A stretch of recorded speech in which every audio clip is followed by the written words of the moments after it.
I would just say it's going to be okay.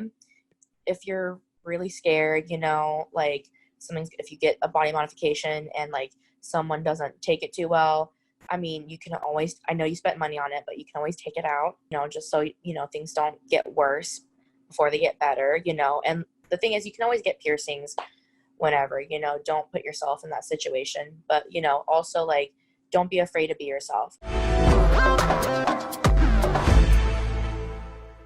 Hi friends, I'm here today with Sammie. She's a part of our Avanti community, and I'm so excited to hear what you have to say about personal transformation. But before we get to any questions, why don't we start by hearing a little bit about you?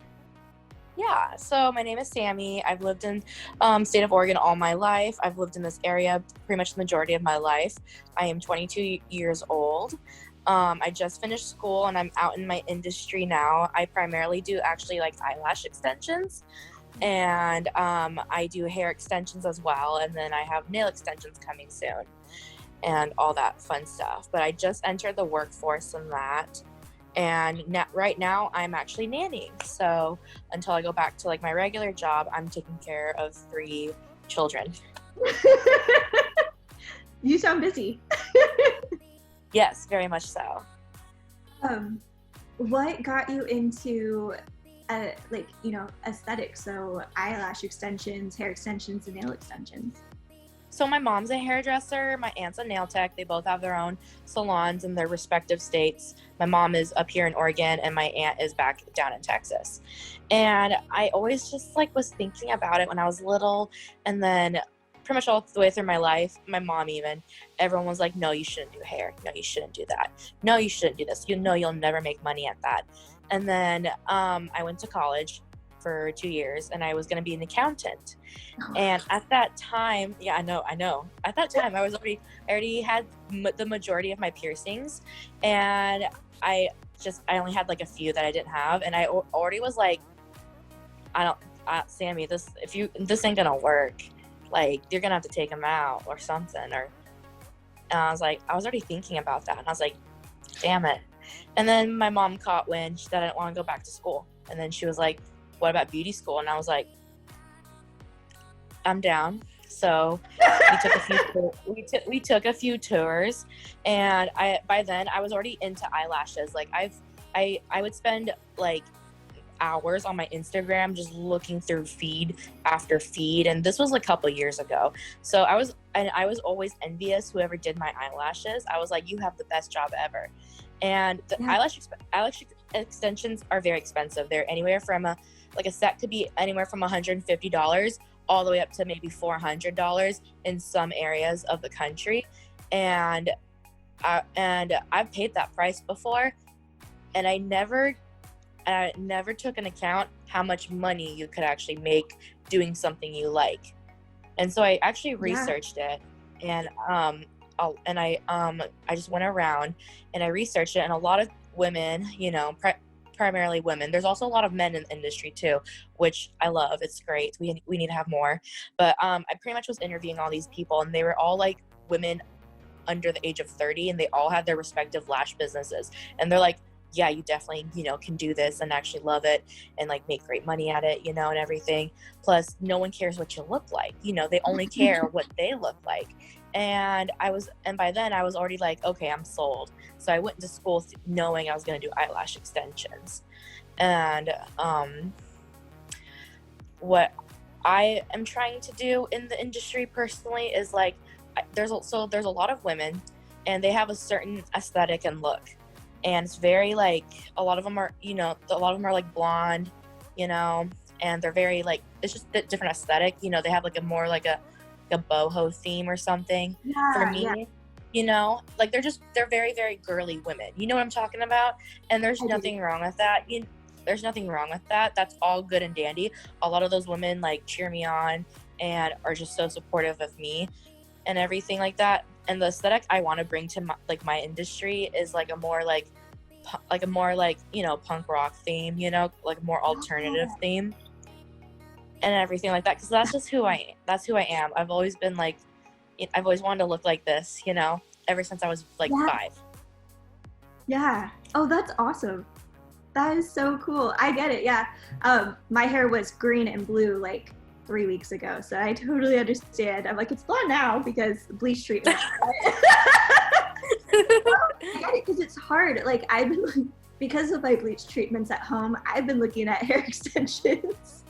And oh my God. it's so hard to find very like vibrant, colorful things in the area. I mean, obviously because of COVID, but you know, even outside of that before, like, you know, I love that beautiful, long, full hair. And you either have to grow it naturally or it's hard to find anyone who specializes in that really here in this area.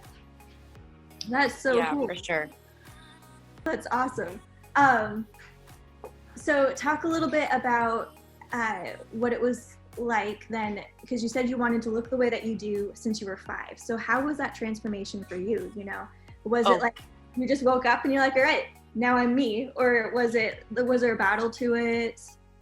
Okay, there's definitely like an uphill battle. So I'm half Vietnamese. My mom is from Vietnam. So my mom has a different set of cultural beliefs and ideas with how she was raised, and that's instilled in me and my sister today. And my dad is American, but he's very religious. He was Catholic. And my mom later converted to a Christian on her own. My parents have been divorced for like years and years. And so my mom did that on her own. So growing up, we have 2 very religious parents. And I remember like going to Catholic mass every Sunday. And I was counting down the days till I was 18 so I could leave and like do what I want. And I don't know when I knew like piercings and tattoos were just not something you really did or was the norm in you know, both respective religions. I just knew like, you know, it wasn't something my parents liked or wanted, but I loved it when I saw people have tattoos or piercings. Like I thought they were beautiful, you know, like some people would have really nice pieces, you know, and everything. And I've always loved that aesthetic ever since I was very little. I've just found it nice and comforting, you know. And like I remember one time I turned to my dad. It was in the middle of church and I was like 5 or 6, and I look at him and I'm like, I'm gonna get a belly button piercing one day. And I think by then my dad was like, I got a rebel on my hands, and it never stopped. And then by the time I was 15, I left the church. My dad didn't talk to me for a few months. Kind of deal. So I didn't go to his house very often and see him because he was so mad at that. But and my mom had my back. So, but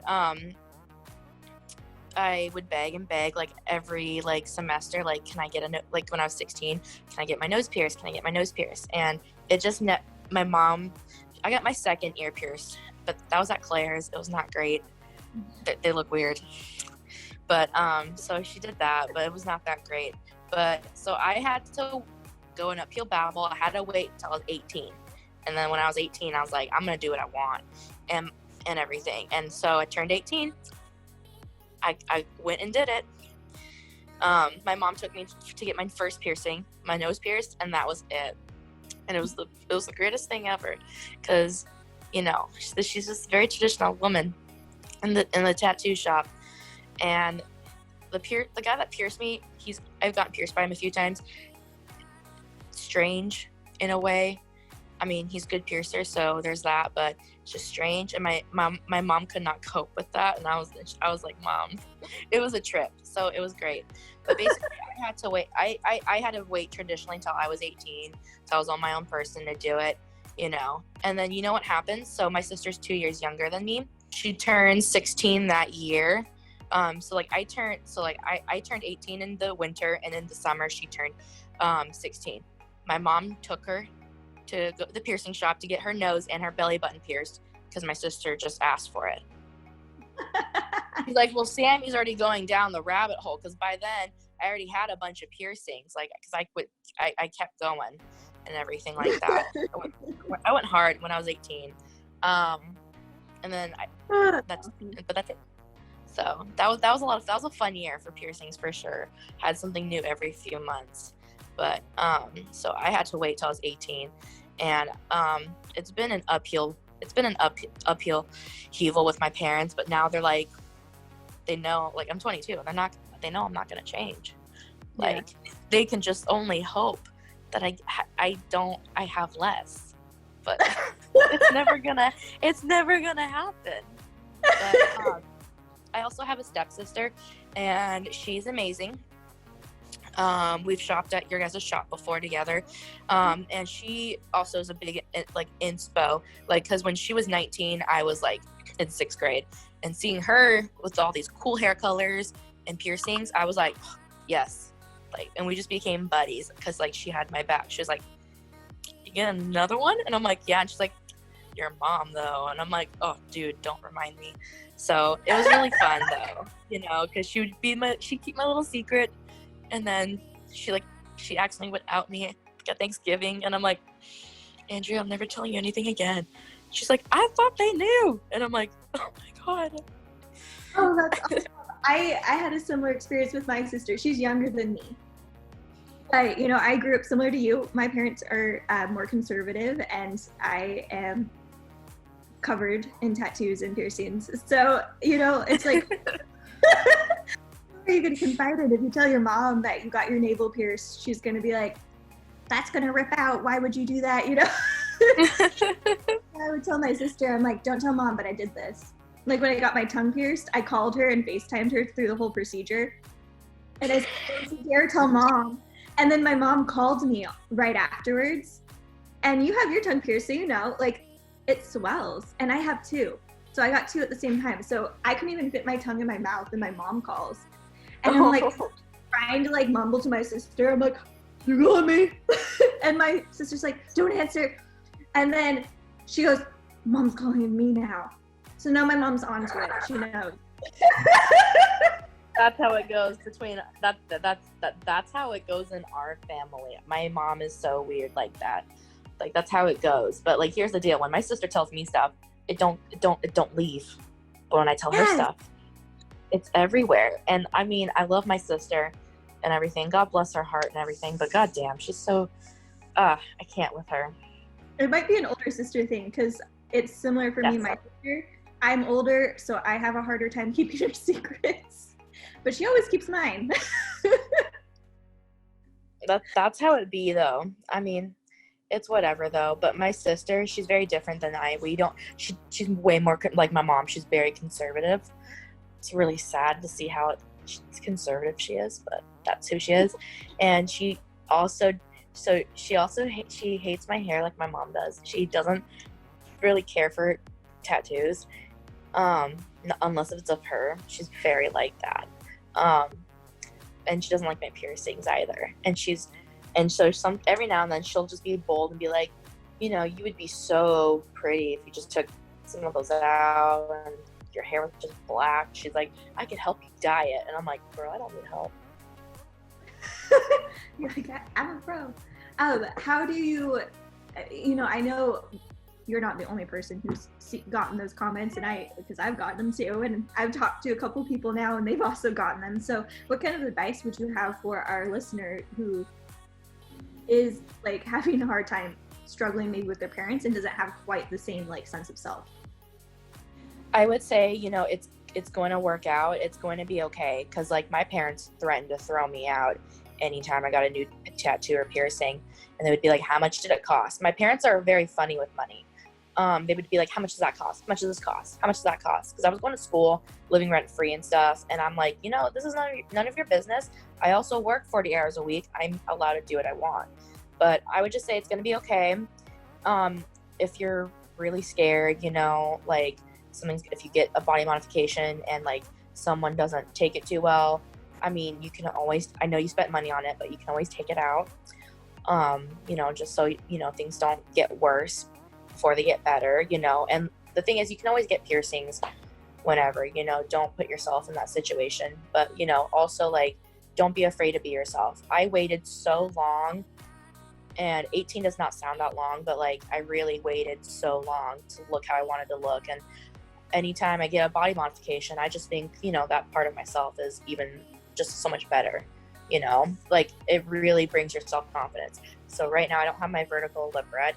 It just wasn't working out, so I have to wait to get that redone. And I feel like a toe. It's so funny how like things, you know, that are there every day, and then like, oh, it fell, and then it fell out during my sleep and it closed up. So I know it hurts you, you know, kind of deal. But I would just say it's gonna be okay. You can always take piercings out and get them repierced, and you know, like and don't do it yourself, please. Oh God, please don't do it yourself. Please just wait it out, because I have so many friends that did it themselves, and I have this one friend, and she's a great girl, beautiful girl, amazing person, and she has a huge keloid, and it's on her cartilage. Like it's huge. She has to get it surgically removed by like a plastic surgeon, which would cost like, I think, a couple $100 for each one she has. So it's just not worth it. That's what and it's gonna be okay, you know. Like, just if you have to wait it out till you're 18, wait it out, you know. If you have to wait it out longer, then, you know, wait it out. You know, you can always go and get it, you know. So that's what I would say. Don't do it yourself, and it's gonna be okay, you know. Yeah, no, that's great advice. You know, I understand, because it's hard to wait it out. I mean, I'm not a piercer. I just run the studio, and I felt that too. Like, you know, I've watched like so many procedures now, and I know how to clean everything and use the tools and all of that. And I was like, but I can't do it either. And so I'm like, that's where I'm like, when people told me I want to pierce myself, I'm like, I get it, but I don't do it, because I've wanted to do it. I've thought like, oh, if anyone is like equipped to pierce themselves and not be a piercer, it's me. But I haven't done it because I know I'm going to mess it up or mess my body up in a way that's going to cause a lot of issues down the road, and might even prevent you from being able to get that piercing again. Yeah, for sure. Like, it can do more harm than good. And there's some people where they pierce it and nothing will happen. They will never get an infection, you know. But those are also the same people that look 40 when they're really 70. So like, there's like, it's okay, you know, they're not human. But like, it's so important to not do it yourself. Like, if you want to do something to change yourself, because, you know, you're bottled up in quarantine and everything, like, just do your hair at this point. Get bangs. I don't care. Dye your hair. Put some mud on it. Maybe it'll tint your hair if it's super blonde, you know. I don't know. But like, I would not do any body modification. Definitely not. And yeah. And growing up, like, there's this part of my school, and they called it like the rotunda, and they call these kids the rotunda rats, and we were all the misfits kind of deal. But even that place was very cliquey, and I could never fit in. But I would just remember having all those kids, and they would always have like some piercings, and they always did it themselves, and I'm like, that's why I don't look good. You're like, they're infected. Yeah, I'm like, oh my God. And there's this one chick, and she had these two and these two, I forget what they're called, but and they got infected because she was in middle school and she did it herself. So you know what her parents did? They took her to an actual shop, and she got them re-pierced professionally. And I'm like, I mean, that's one way to get your way, but gosh, like. Yeah, but the amount of pain, and with oral piercings specifically, if it gets infected, it can cause a lot of deeper health issues because of where the blood vessels and everything lie. So that's one where I'm like, I see like the TikTok videos of people doing it, and I'm like, oh no, please, like, if you're going to do it, like, not that part. Like, oh my God, that makes me squirm. I know. I'm like, I had to delete that. It's like, I can't do this. That's like bad. I feel like that's bad juju to watch something like that. I'm like, I can't participate. Definitely not. No.